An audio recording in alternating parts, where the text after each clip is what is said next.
ආශිර්වාදලත් දවසක් වේවා. ශුද්ධ බයිබලයේ ගීතාවලිය 23 වෙනි පරිච්ඡේදයේ 6 වෙනි පදයේ කියනවා, සත්‍වින් යහපත්කමත් කරුණාවත් මාගේ ජීවිතයේ සියලු දවස්වල මා අනුව එන්නේය. මම සදාකල්ම ස්වාමින්ගේ ගෘහයේ වාසය කරන්නෙමි.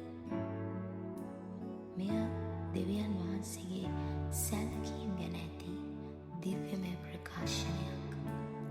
මම බලාපොරොත්තු වෙනවා අද ඔබ කීප වරක් වූ මෙම දේව වචනය ස්ථීර විශ්වාසයෙන් යුක්තව නැවත නැවත ප්‍රකාශ කරයි කියලා.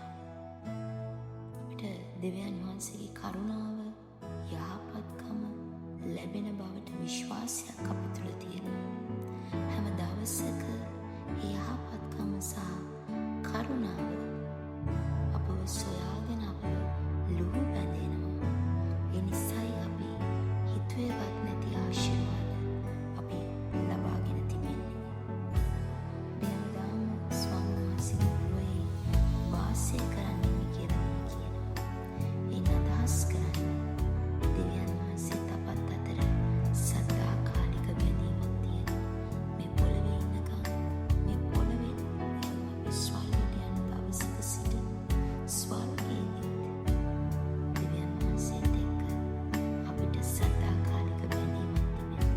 අපි නිරන්තරව උන්වහන්සේගේ අභිමුඛයේ සිටින්න අපි යාඥා කරනවා. ආදරණීය ස්වාමීනි, අද දවසේ අපි වාසිට ස්තුතිවන්ත වෙනවා. අපි ගුණවන්ත වෙනවා.